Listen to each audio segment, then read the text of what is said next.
Good morning.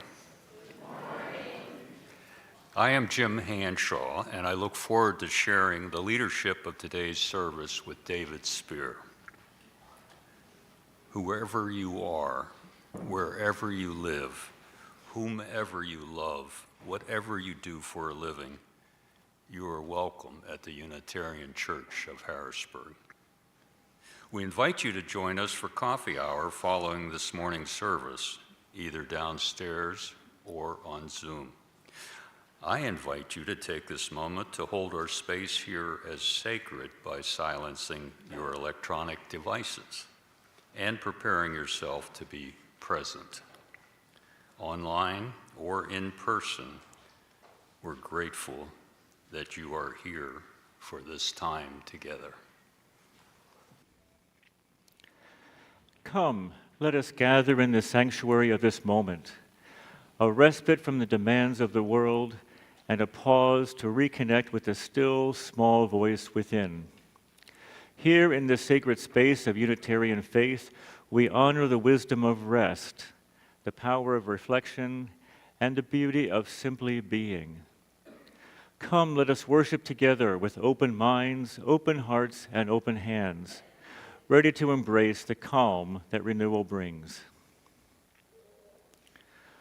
We light our chalice as a symbol of the light within us and the life that flows through the world around us.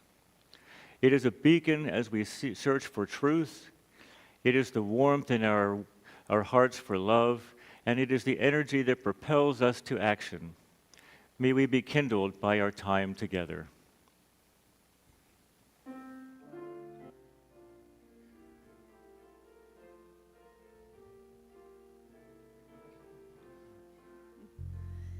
Tis a gift to be simple, tis a gift to be free, tis a gift to calm down where we ought to be.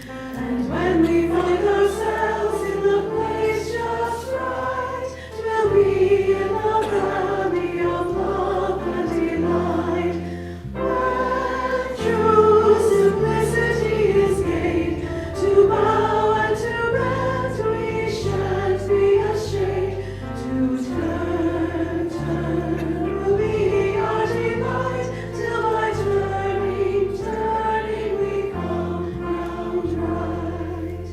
'Tis a gift to be simple, 'tis a gift to be free, 'tis a gift to calm down where we ought to be. And when we find ourselves in the place just right, 'twill be in the valley of love and delight. When true simplicity is gained, to bow and to bend we shan't be ashamed. To turn will be our delight, till by turning we come round right.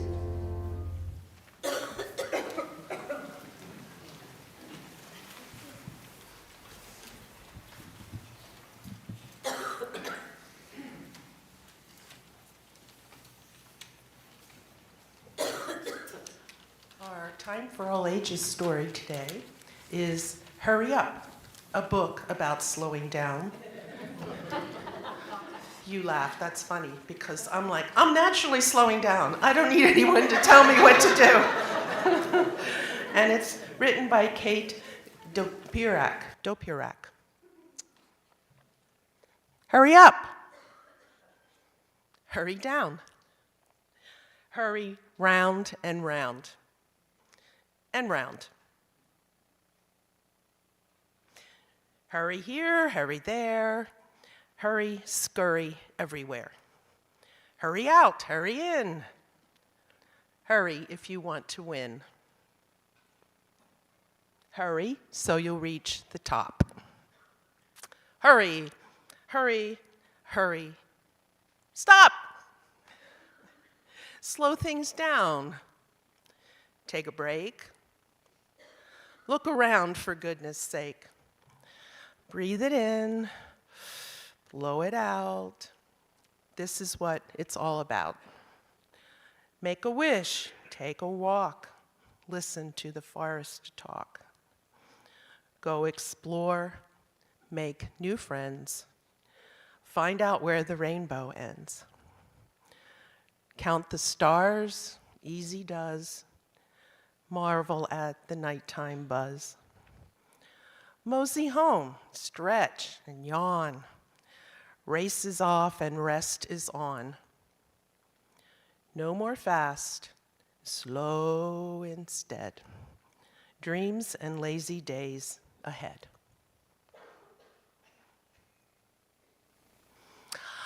The youth are invited, all youth are invited to go down to their classes. Thanks, bye.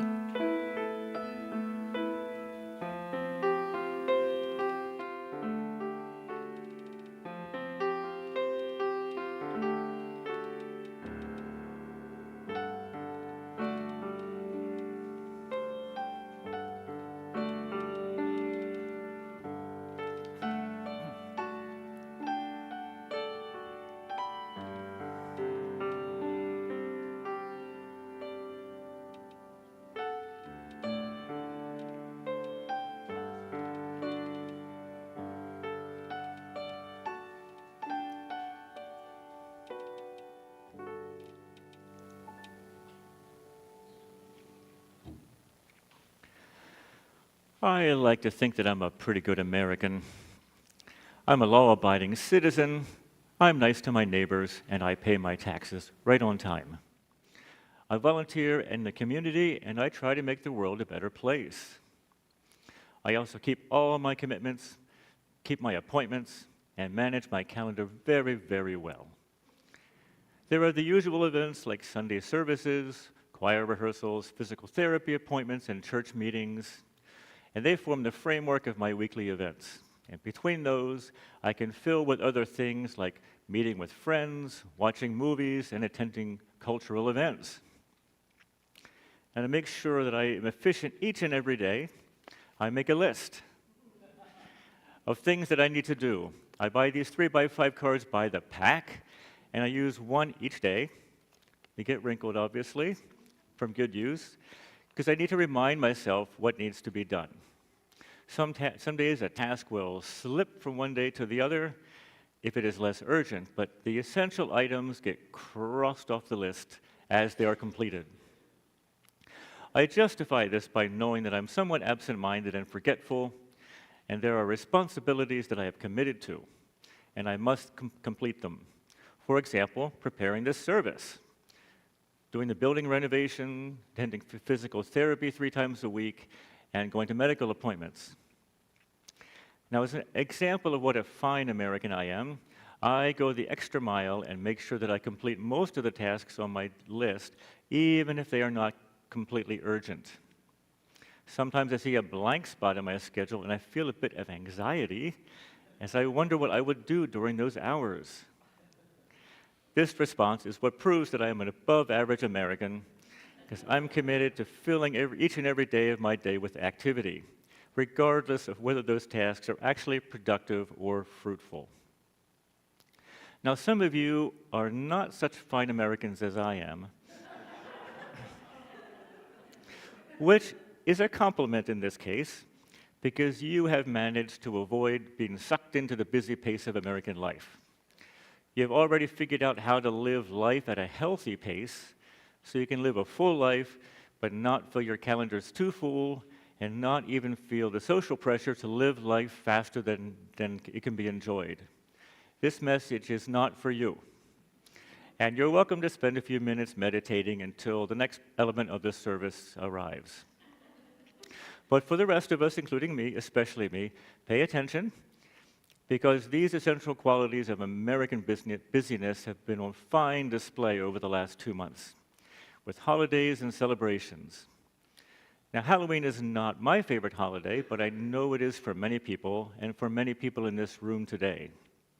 Regardless, it now kicks off the busy holiday season and ramps up in November and December. There's Thanksgiving and Christmas and New Year's Eve, all within about 6 weeks of each other. Now, maybe you celebrate Hanukkah or Diwali or Kwanzaa, or if you're really an overachiever, you celebrate all of the above. But whatever you celebrate, most of us get sucked into the busyness of American holidays. And now it is January, and next comes February. It's already very cold outside and dark early in the evenings, and there's little to do. After the adrenaline rush of the holidays, suddenly we are bored and isolated from one another. Some of my friends view these months as time to be endured until better weather comes in the spring. Is that you? Implying that there's nothing good whatsoever about these 2 months of darkness. Now, I'm curious what your response is during this time. Are you like me and you frantically look for activities to do? Do you anxiously look for excuses to fill your calendar? Are you so programmed to be relentlessly busy that you can't stop looking for things to do? Do I hear an amen? Yeah.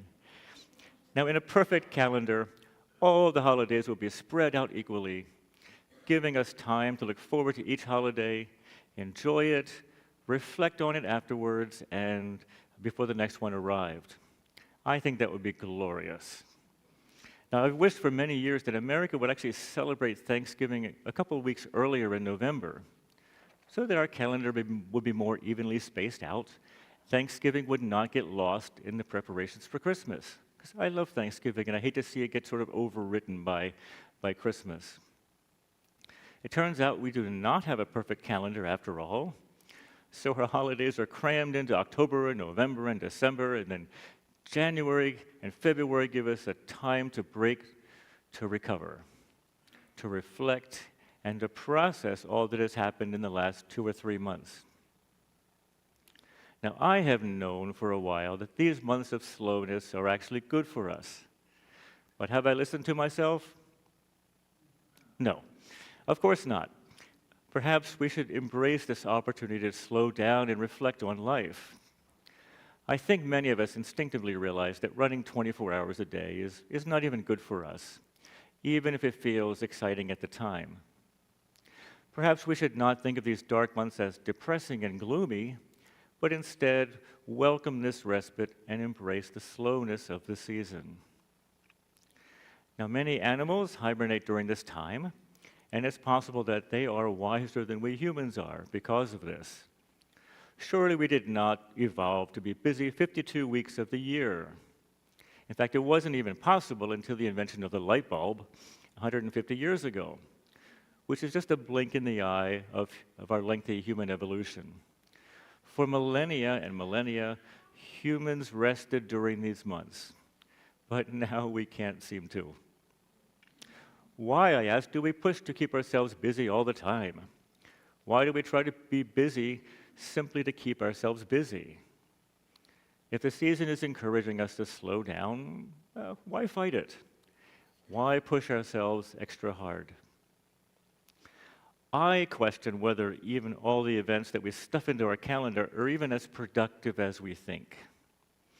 Could we be more productive by slowing down and thinking rather than rushing around? And what about that next activity? Will it actually be enjoyable? Will it be meaningful? Will it even be good for us? Will it give us lasting memories? Now, I do take life seriously sometimes, all the time, but not everything in life needs to have great meaning. I should learn this. And frivolous activities can sometimes be the most enjoyable and give us the most long-term memories. But I still wonder whether we've been tricked into thinking that more activities are better, and that a full calendar is the measure of a meaningful life. Our relentless busyness is ironic because staying busy and being productive simply for their own sake is not even good for us. It adds stress to our lives, it keeps our cortisol levels higher, and it raises our blood pressure. It also prevents us from seeing the beauty that is around us, as if we have blinders on our eyes.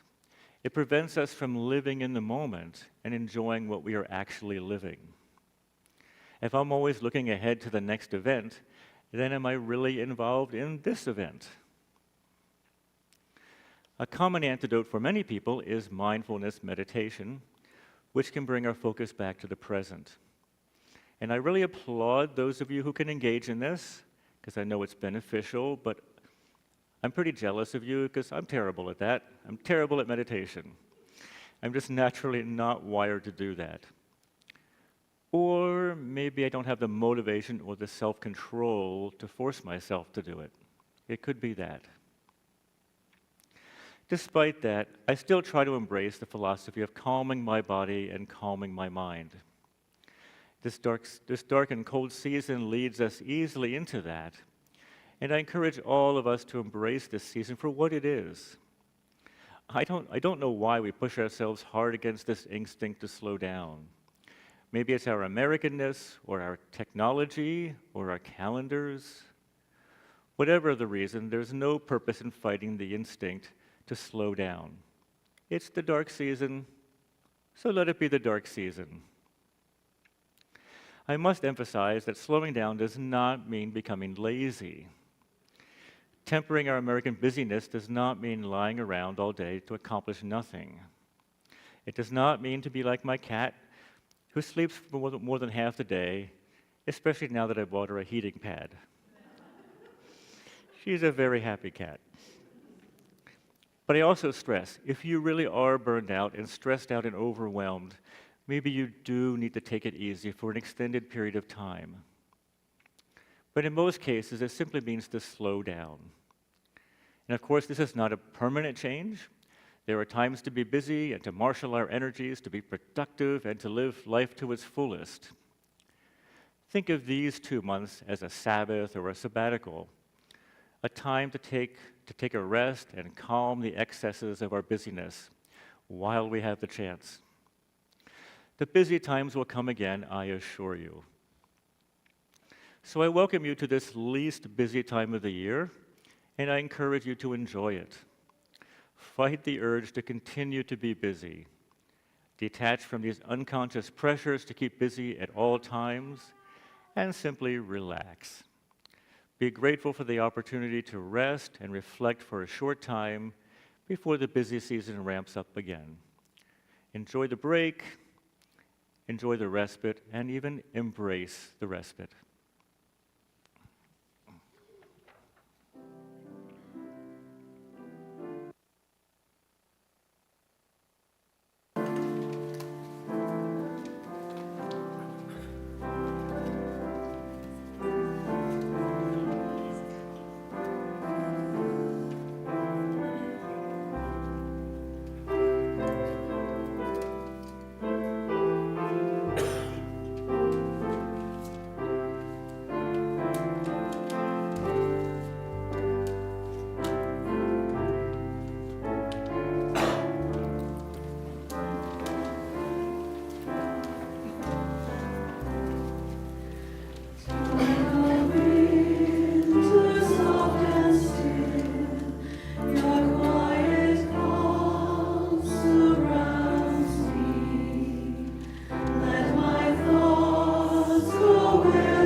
We come together in this sacred space where we can reflect on joy and share our joys and sorrows and milestones. When we join together to hold each other in support and in celebration, we deepen our sense of interrelationship. We may find our sorrows eased and our joys magnified. I invite you to share them now through writing them on a slip or typing them in the online chat. Please indicate whether your message is okay to share out loud. You can also honor whatever you're holding in your heart by placing a stone into the water of community. Please come down the center aisle, returning to your seats by the side aisles. Spoken or unspoken, our hearts join with yours in carrying all that life brings.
I added one final stone for the joys and sorrows that remain in our hearts.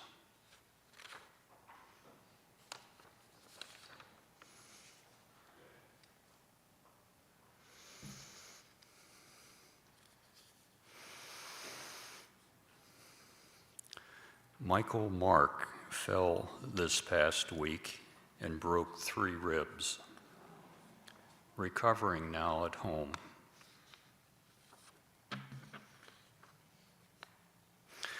My dear friend, Reverend Joan Sabatino Memorial Service was yesterday in State College. It's from Anita Metzler.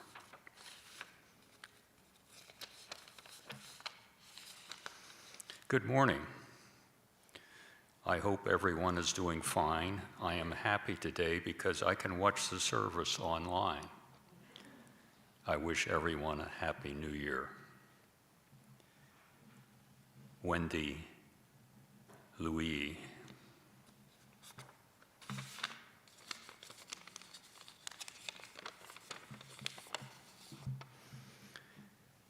This is from Joe Hefner. It's a joy to see a flock of robins that we have come in.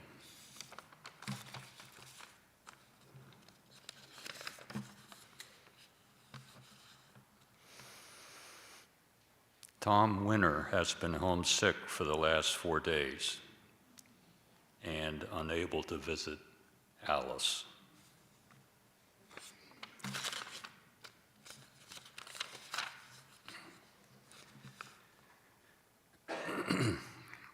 Emily Raffensberger, a joy, traveled to Virginia yesterday for a singing event.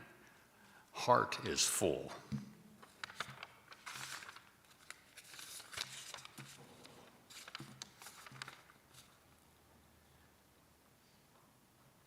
Ellen Rowan, thinking of my mother today on her birthday, the first since we lost her last winter.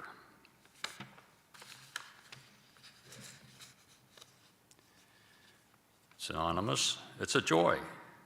I wish to marry this year. Short list.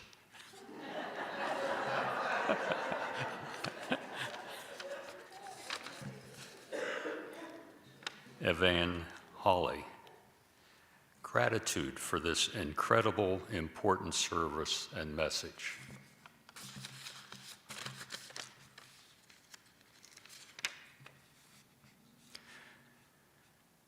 Bridget Parker, sorrow for the victims of violence over New Year holiday and for the ongoing anxiety caused.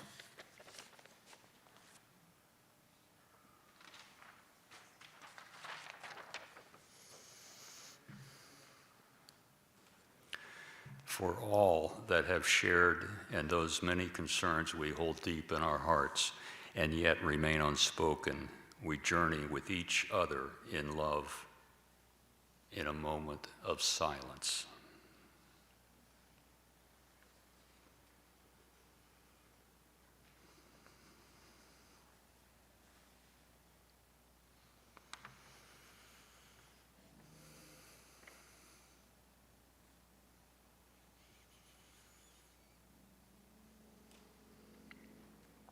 As we breathe our breath of life, may we feel the gift of the present moment.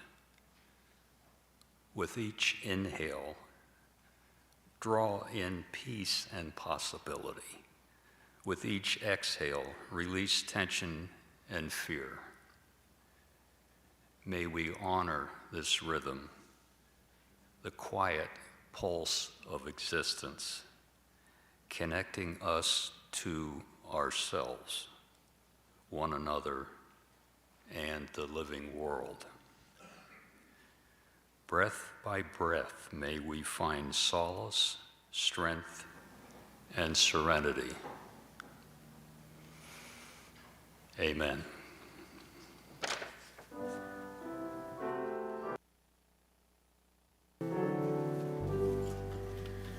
Oh, soul of all things, make it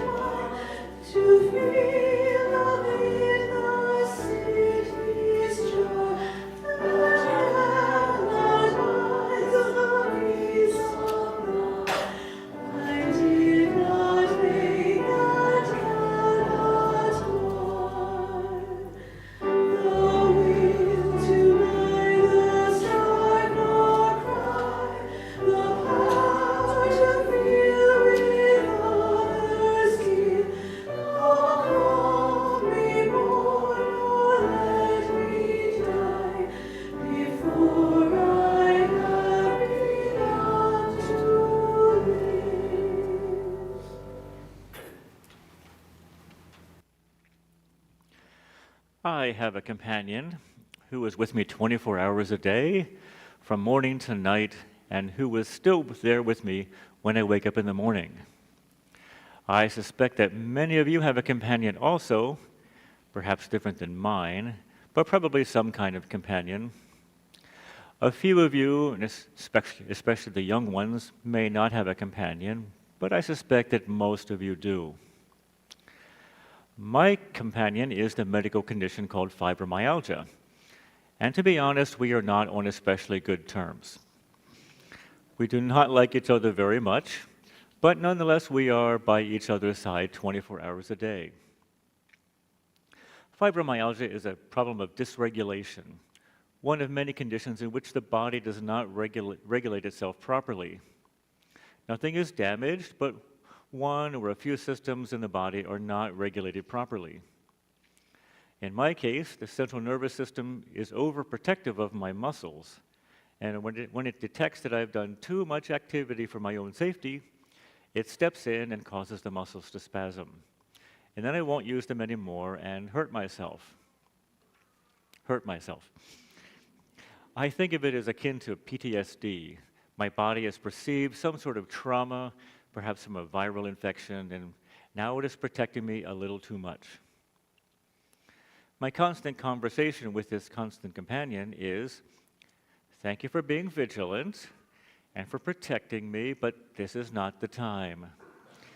Please wait just a little bit longer until I am actually in danger before protecting me. I'm going to forgo the opportunity to tell you all the details of how much suffering my fibromyalgia causes me. It's not the point this morning, and it also might lead us into some sort of suffering competition to see whose ailments might cause the most suffering. Are your symptoms worse than mine, or mine worse than yours? Is my personality better suited to tolerate your kind of suffering, or vice versa? We might debate whether physical suffering or emotional suffering are worse, or whether they're really two sides of the same thing. Comparing our struggles is not helpful, and the greater message is that all of us suffer in our own unique ways, and it's never enjoyable. And of course, that's why it's called suffering. I try to look on the bright side of life and recognize that there is some good in everything, and there are, of course, hints of that here. For one, I have no trouble sleeping. My condition makes me tired, my medications make me sleepy, and I've always been able to sleep easily. So I sleep very well each and every night. And I recognize my good fortune here when I hear many, many others saying how much difficulty they have getting a good night's sleep. And I'm deeply, deeply grateful. Another positive is that I have excuses to rest. I get to lie on the floor, stretch out my muscles, and do whatever I want. I can listen to a podcast, listen to the news, or think about the world while I stretch. I can make plans in my head, or think about what I need to do over the next few days. I can draft emails in my mind, or plan out talks that I need to give at church. And yes, everything I'm saying here today was drafted in my head while I was lying on the floor. It turns out that lying on the floor can be pretty enjoyable. It's comfortable, it's relaxing, and especially in these cold months with a blanket over me to keep me warm. I've come to lie on the floor because I can rest and be at peace, and this is a pretty good deal. The greater reality is that I do not like to be forced to stop and rest. I want to live a full life. I want to be active, and I want to keep myself busy because it's enjoyable. But I have to admit that stopping periodically is healthy for me because otherwise I would push myself all day long until I collapse at the end of the day. That extreme is not good for me either. Now I wonder what happens to you when you are forced to stop. Is it something simply to be endured? Can you find something else to do? Do you get bored? I certainly get bored. And that is even more maddening because it turns out that I'm not even good at watching television because my attention span is too short. I'm jealous of my friend Ricky, who can just sit down and watch movies all day long if he needs to. Now, someone once told me that boredom is a luxury. And that sounded completely ludicrous at the time. But the point is that many people around the world have to work hard all day long just to get by. And I should consider myself lucky that I don't have to do that. It comes at a cost because it's a result of an annoying medical condition, but I still try to look with some gratitude. It turns out that boredom is luxurious in a second way also, because it's one of the few times I can stop and reflect. If I'm being a good American and filling my calendar from morning to night, rushing from event to event, and filling my day with things that are seemingly exciting, then when do I get time to reflect? When do I have the chance to address my deepest needs? When do I have the chance to think deeply? Boredom seems to come along with January and February. It's dark and cold outside, and our instinct is to hibernate, just as it was for people over the past millennia. We fight this urge because we are Americans after all, and hibernating is not what we do. We now have indoor lighting and indoor heating and telephones and cars, so we don't need to hide in a cave for survival, which is wonderful, but then we feel bored. I think slowing down and recovering were part of our evolution, and our minds and spirits may still benefit from it. We need times of rest to rest and restore ourselves and recover. We need to be forced into it against our wills, but it may still be healthy for us. Even more importantly, we need to stop so that we can think. If we are busy all the time, there's no opportunity for deep thinking. We need time to daydream because deep thoughts and insights do not come quickly. We need to daydream so that our deepest thoughts that we'd normally ignore have time to percolate up to the top. So it is healthy for us to be forced to stop. I encourage you to avoid the temptation to keep ourselves busy just for keeping busy. Avoid the trap that the frenetic American life lures us into. In these darker months, look forward to a little boredom.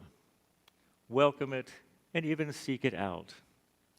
Look at it as a rare chance to calm our bodies and to truly give us an opportunity to think and reflect deeply.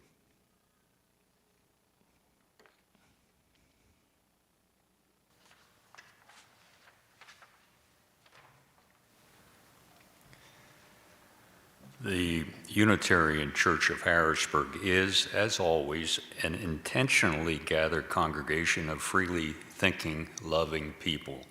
The church is created, sustained, and supported by us. Each month, we share half of our Sunday plate with a local nonprofit organization. For the month of January, we're sharing with CWS Harrisburg. CWS Harrisburg supports refugees as they resettle, integrate, and thrive by offering programs and projects that encourage self-sufficiency. They are the largest resettlement agency in central Pennsylvania. They provide special services to refugees within a 100-mile radius of Harrisburg. And in our most recent fiscal year, they served 935 legally arriving refugees from 15 countries. UCH member Rika Duran is the Development and Communications Officer for the organization. If you wish to contribute online, visit our website at uchbg.org and scroll to the bottom of the page for options. Your financial support and commitment matter. Please consider giving what you are able.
We dedicate these gifts to the work of this congregation, weaving a tapestry of compassion and action, faith and fellowship, hope and wholeness. We affirm our mission to encourage, equip, and empower, and we ask you that you join in the affirmation of our covenant with one another. Love is the spirit of this congregation, and service is our gift. This is our great covenant, to dwell together in peace, to seek the truth in love, and to help one another.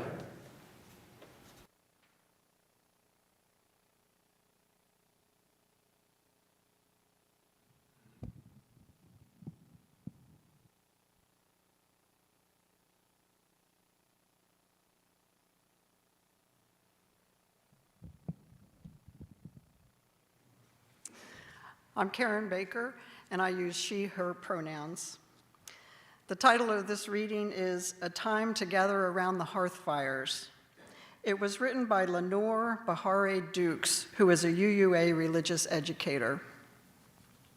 At this time of year, a cold bite to the air, long dark nights, I feel a deep, almost primal impulse to huddle around a hearth fire, spending time with people dear to me. At a recent event, we reflected on the impulse of humans living in seasonal climates to gather together around hearth fires in these late fall and winter months. Do you have some hearth fires in your life? Perhaps it's a kitchen stove, working to feed yourself and your community around the holidays. Perhaps it's a flickering movie screen, or a literal fireplace with some games. I've noticed that when humans do gather around, what emerges is often stories. Stories of where we have been, stories of traditions that have shaped us, stories of the people and places we have been or want to become. Individual stories which together make up a sort of a tapestry of a community.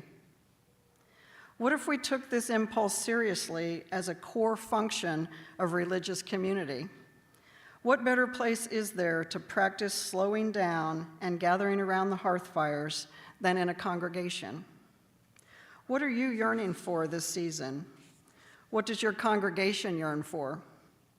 Where are your community's hearth fires, which are waiting for you to gather around? What stories are waiting for you to tell or to hear?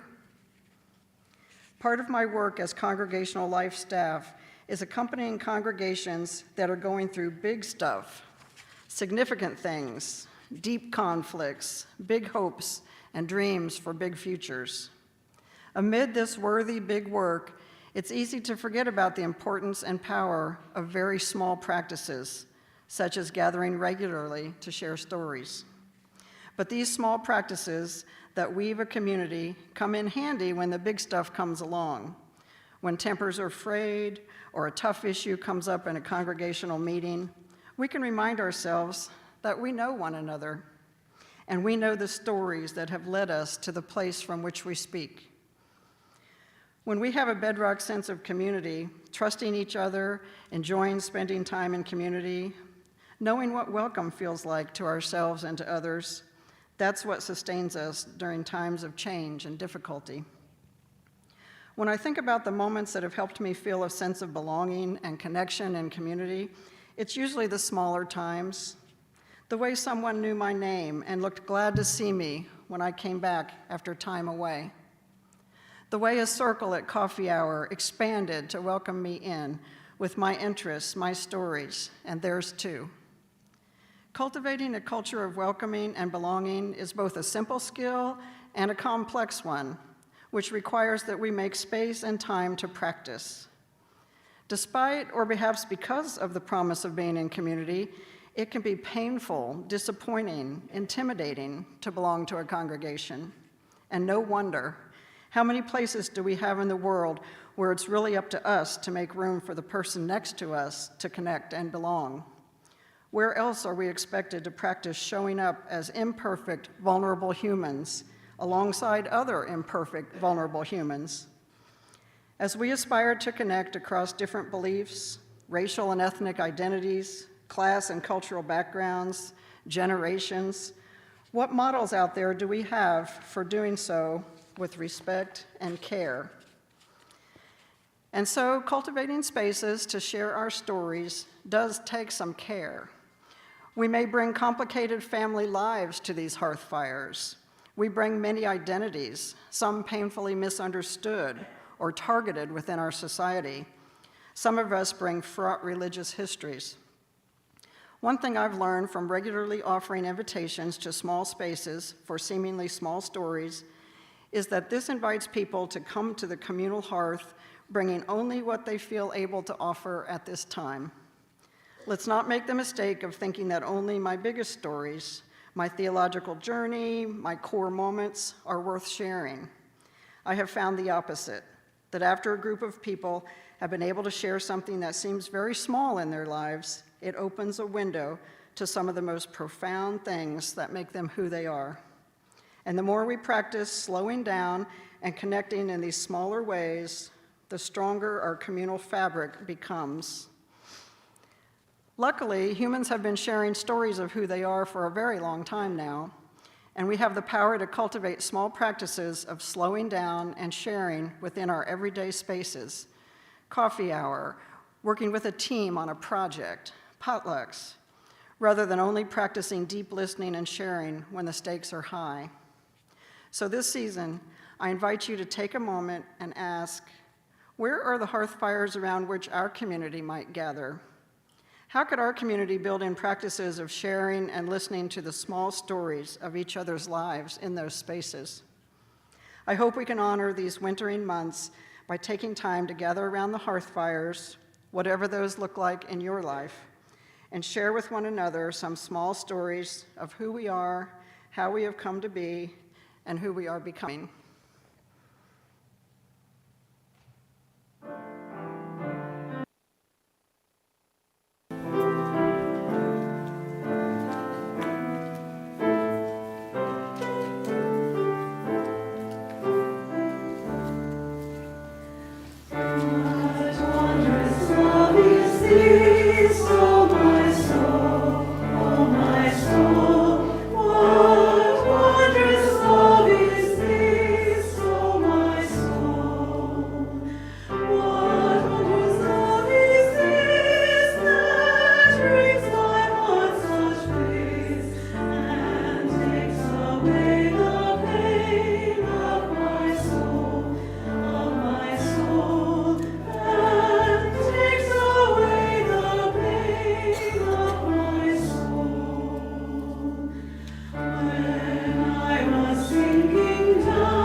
As we leave this space, may you breathe in deeply and slowly, releasing the urgencies of the day.